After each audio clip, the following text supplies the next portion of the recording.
تبارک و تعالی نے ارشاد فرمایا الرجال قوامون علی النساء، مرد افسر ہے عورت پر۔ اس آیت کریمہ کا شان نزول یہ ہے کہ سعد بن ربی نے اپنی بیوی کو کسی غلطی پر ایک تماچا مارا تو حضرت سعد بن ربی کے سسر سرکار مدینہ صلی اللہ تعالی علیہ وسلم کے دربار عالی شان میں شکایت لے کر گئے تو یہ آیت کریمہ نازل ہوئی کہ مرد افسر ہے عورت پر۔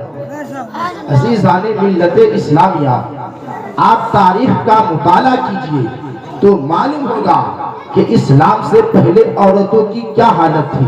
عورتوں کا کوئی مقام نہیں تھا، عورتوں کی کوئی عزت نہ تھی، عورتوں کو کوئی نگاہ عزت سے نہ دیکھتے تھے، عورتوں کو کوئی نگاہ عزت سے نہ دیکھتے تھے۔ لفظ عورت ایک گالی بن چکا تھا۔ جہالت یہاں تک کہ پھیل چکی تھی کہ بیوہ عورتوں کو منحوس سمجھتے تھے، بیوہ عورتوں کو سب نگاہ حقارت سے دیکھتے تھے۔ لوگوں کی درندگی یہاں تک کہ پہنچ چکی تھی کہ بیوہ عورتوں سے لوگ دور رہتے تھے، بیوہ عورتوں کے سائے سے بھی لوگ دور بھاگتے تھے۔ لوگوں کی درندگی یہاں تک یہ پہنچ چکی تھی کہ اپنی لڑکی کو پیدا ہوتے ہی زندہ دفن کر دیا کرتے تھے۔ کسی لڑکی کا باپ یا بھائی بننا سب سے بڑی گالی تھی۔ اس دور میں بیوہ عورتوں کو جینے کا کوئی کنارہ نہ تھا۔ بیوہ عورتوں کو اس کے باپ کے ترک سے حصہ دینے کا سوال ہی پیدا نہیں ہوتا تھا۔ اس دور میں عورتوں کو حالت حیض و نفاس میں اپنے سے دور رکھتے تھے، یہاں تک کہ ان کے کھانے پینے کے برتن الگ کر دیتے۔ عورتوں کو ناپاکی اور گندگی کا مجسمہ تصور کیا جاتا، عورتوں کے ساتھ جانوروں جیسا سلوک کیا جاتا، عورتوں کے ساتھ جانوروں جیسا سلوک کیا جاتا۔ عورتوں کو حق حاصل نہیں تھا، عورتوں کو زبان کھولنے کی اجازت نہ تھی، عورتوں کی فریاد سننے والا کوئی نہ تھا۔ عورت ایک حقیر مخلوق سمجھی جاتی تھی، عورتوں کو حقیر سمجھا جاتا تھا۔ عورت کو ظلم و ستم کا مجسمہ بن چکا تھا۔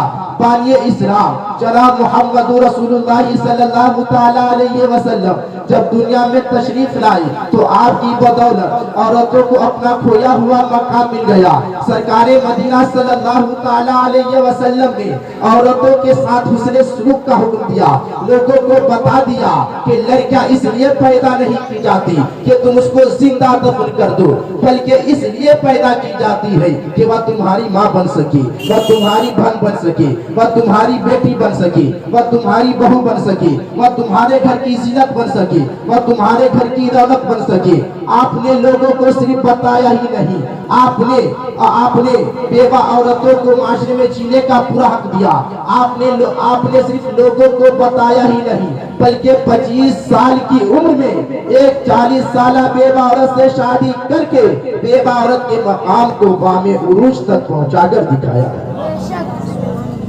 عزیزان ملت اسلامیہ، بانی اسلام نے لوگوں کو درس دیا کہ عورتوں کو منحوس تصور نہ کرو، وہ گھر کی رونق اور برکت ہے۔ بانی اسلام نے بتایا کہ عورتوں کو منحوس تصور نہ کرو، وہ تمہارے گھر کی زینت اور رونق ہے۔ بانی اسلام نے بتایا کہ وہ تمہارے گھر کی ملکہ ہے۔ عورتوں کو باپ کے ترک سے حصہ دو، کیونکہ اللہ تبارک و تعالیٰ کا فرمان عالی شان ہے لِلذَّكَرِ مِثْلُ حَظِّ الْأُنثَيَيْنِ، عورتوں کا حصہ مرد کا آدھا ہے۔ بانی اسلام نے لوگوں کو بتایا کہ عورتوں کو منحوس تصور نہ کرو، عورتوں کو گالی نہ دو، عورتوں پر ظلم نہ ڈھاؤ، وہ بھی تمہارے جسم کا ہی حصہ ہے، قلب و جگر کا سرور ہے، اس کو نگاہ عزت سے دیکھو۔ عورتوں کو بانی اسلام نے لوگوں کو بتایا کہ جو عورتوں کے حقوق تم پر واجب ہے ان کو ادا کرو۔ بانی اسلام نے بتایا کہ عورتوں کے ساتھ جانوروں جیسا سلوک نہ کرو، ورنہ آنے والی نسلیں تم کو کبھی معاف نہ کرے گی۔ لفظ عورت کو گالی تصور نہ کرو، لفظ عورت کو عزت و آبرو کے مخزن کا نام ہے۔ عزیزان ملت اسلامیہ، آئیے میں آپ کو بتاتا چلوں کہ اسلام دنیا میں پھیلنے کے بعد عورتوں کا مقام بام عروج میں پہنچ گیا. لوگ عورت کو عزت کی نگاہ سے دیکھنے لگے. وہ انسان جو اپنی لڑکی کو زندہ دفن کر دیا کرتے تھے اب ان کو آنکھوں پر بیٹھانے لگے. معاشرے میں عورتوں کو اپنے حقوق مل گئے. وہ انسان جو اپنے انسانی زندگی کے ہر گوشے میں عورتوں کے ان کے حقوق دیے گئے جو اس کو حاصل نہ تھا.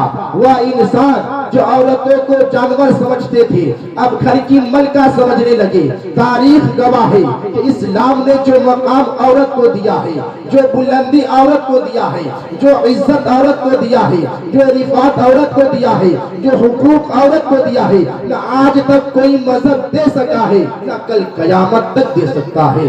عزیزان ملت اسلامیہ, فرض پاک اللہم صلی علی سیدنا شفیعنا حبیبنا مولانا محمد معدن الجود والکرم والی الکرام و امیر کریم بارک وسلم صلاۃ و سلام علیک یا رسول اللہ صلی اللہ تعالی علیہ وسلم. عزیزان ملت اسلامیہ, اسلام نے عورتوں کو بلند مقام عطا کیا, عورتوں کو پھول شمار کیا, عورتوں کو گھر کی ملکہ بنایا, اس کی حفاظت کے لیے قانون مقرر کیا.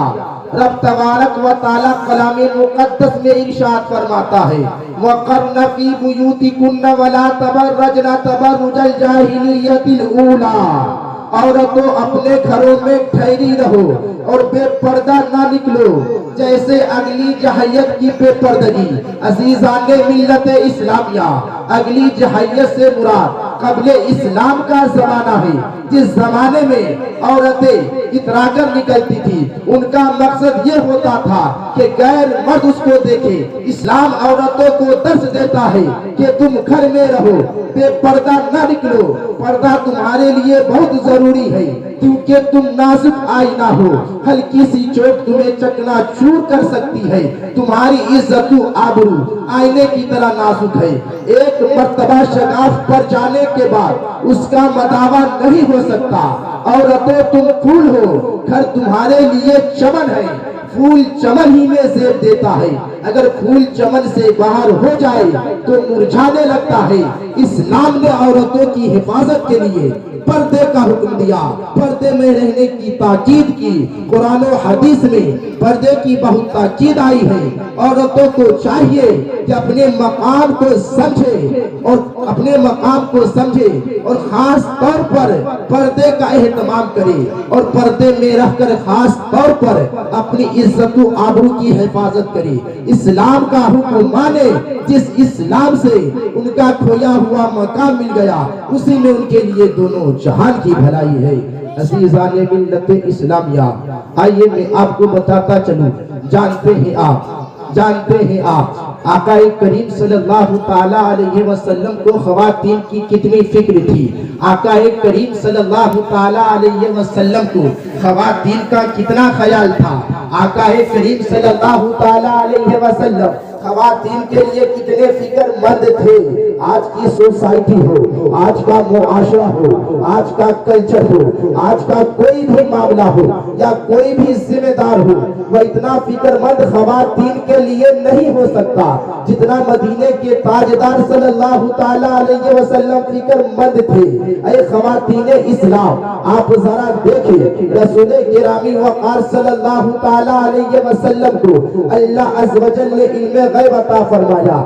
آقا کریم صلی اللہ تعالی علیہ وسلم کے سامنے سے بہت سارے حجابات ہٹا دیے. مصطفیٰ کریم صلی اللہ تعالی علیہ وسلم کی شان یہ ہے کہ ایک صحابی حضور کی خدمت میں حاضر ہوتے ہیں. ایک صحابی حضور کی خدمت میں حاضر ہوتے ہیں. آقا کریم صلی اللہ تعالی علیہ وسلم نے پوچھا آنے کی وجہ کیا ہے, تو میرے آقا صلی اللہ تعالی علیہ وسلم سے عرض کرتے ہیں یا رسول اللہ صلی اللہ تعالی علیہ وسلم آپ سے ملنے کے لیے حاضر آیا ہوں. آقا کریم صلی اللہ تعالی علیہ وسلم نے فرمایا کہ تم سے ملنے کی جگہ تو حوض کوثر ہے. میرے آقا کو رب نے یہ شان عطا فرمائی ہے کہ میرے آقا جنت کو بھی دیکھ رہے ہیں اور جنت میں جو لوگ جانے والے ہیں انہیں بھی دیکھ رہے ہیں. اور ایسے ہی دوزخ کے اندر جانے والے کو بھی حضور دیکھ رہے ہیں اور دوزخ میں کن وجوہات کی بنیاد پر ڈالے جائیں گے اسے بھی حضور دیکھ رہے ہیں اور دوزخ میں کن لوگوں کی تعداد زیادہ ہوگی اسے بھی حضور دیکھ رہے ہیں۔ جانتے ہیں آپ اللہ اکبر، ایک مرتبہ میرے آقا صلی اللہ تعالی علیہ وسلم عید کے موقع سے خطبہ دے رہے تھے۔ میرے آقا صلی اللہ تعالی علیہ وسلم نے عید کی نماز کے بعد جب خطبہ دیا تو مردوں میں خطبہ دینے کے بعد میرے آقا صلی اللہ تعالی علیہ وسلم نے سیدنا بلال رضی اللہ تعالی عنہ کے کاندھے پر اپنا ہاتھ رکھا اور خواتین جو تشریف لائی ہوئی تھی حضور ان کے مجمع میں تشریف لے گئے اور رسول اعظم صلی اللہ تعالی علیہ وسلم نے ان سے جو خطاب فرمایا آپ ذرا غور سے سنیں۔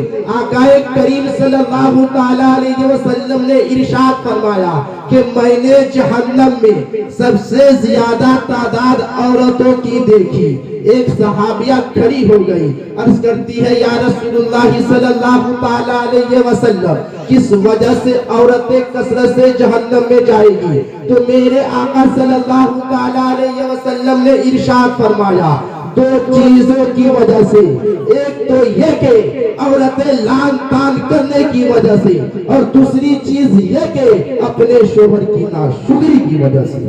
اللہ اکبر۔ رسول اعظم صلی اللہ تعالی علیہ وسلم نے اس طریقے سے وضاحت فرما دی اور جہنم میں جانے کے حوالے سے ان گناہوں کا تذکرہ فرما دیا۔ اتنا سننا تھا کہ ایک صحابیہ کھڑی ہوتی ہے اور عرض کرتی ہے یا رسول اللہ علیہ وسلم اس سے بچنے کی کوئی صورت بتائیے۔ تو میرے آقا صلی اللہ تعالی علیہ وسلم نے ارشاد فرمایا صدقہ دیا کرو، اللہ صدقے کی وجہ سے تمہارے عذاب کو ٹال دے گا۔ عزیزان ملت اسلامیہ، ان چند باتوں کے ساتھ میں اپنی گفتگو کو ختم کرتا ہوں۔ ان چند باتوں پر ہمیں اور آپ کو عمل کرنے کی توفیق و رفیق عطا فرمائے۔